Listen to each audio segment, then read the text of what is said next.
ჩვეულის კონკურენცია ეს არის სხვები სორია ეხლა თქვენ ჩაანა პრიორიტეტები ესეა შედეგების მიხედვით მაგალითად ინდივიდუალურად ყველას რა მოხდა თქვენც უნდა იზრუნოთ ბევრი რა შეიძლება მეტი მოხდეთ ეროვნულ სახელ მითხარი ანი პიესა მაშინ შეჯიბრებაზე და აკეთებ გვაქვს სასაფარი თბილისში სტანდარტული ბაზა სადაც გაკეთება იქ იქნება ნუ ყოველ შემთხვევაში ეს მინიმუმ მომავალს გინდა რომ საქართველოს ჩემპიონატში ჩვენ დავიკავეთ პირველი ადგილი და ბათუმში დავბრუნდით ოქროს მედლებით. რაც შეეხება ფინალში ჩვენ დავამარცხეთ ბოლნისი. გუნდები ძალიან ძლიერები იყვნენ, მაგრამ ჩვენ ეს შევძელით. ბოლნისი ფინალში დავამარცხეთ 3-1 ანგარიშით. 2015 წელს იქნება ნაკრები და რა ვიცი, ყველაფერს გავაკეთებთ იმისათვის, რომ თითოეული ჩვენთანგანი მოხვდეთ ნაკრებში. ბავშვებს სტიმული აქვთ, ხელფასები აქვთ.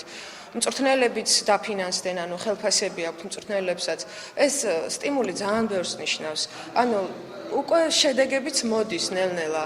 ანუ ჩემპიონობა ეს ძალიან რთული იყო, 8 გუნდს მოუგენ ბავშვებმა. ანუ ამას აქვს კიდე ორი შეკრება აქვს ჩასატარებელი, გასვლითი თამაშები გვაქვს ქუთაისში, თბილისში, აქაც უნდა ჩავატაროთ სპარინგ თამაშები და ეს ყველაფერი რა თქმა უნდა წინ წაგვწევს, შედეგებს მოგცემს. ესენი გაიმგზავრებიან ბულგარეთში საერთაშორისო ტურნირზე, ესე ჩვენი დაფინანსებით და ასევე იქნება ქვიშის საპლაჟო ფრენბურგში, სადაც მიიღებენ მონაწილეობას და ვფიქრობ, რომ აქაც ძალიან კარგი და დიდი შედეგები ექნებათ.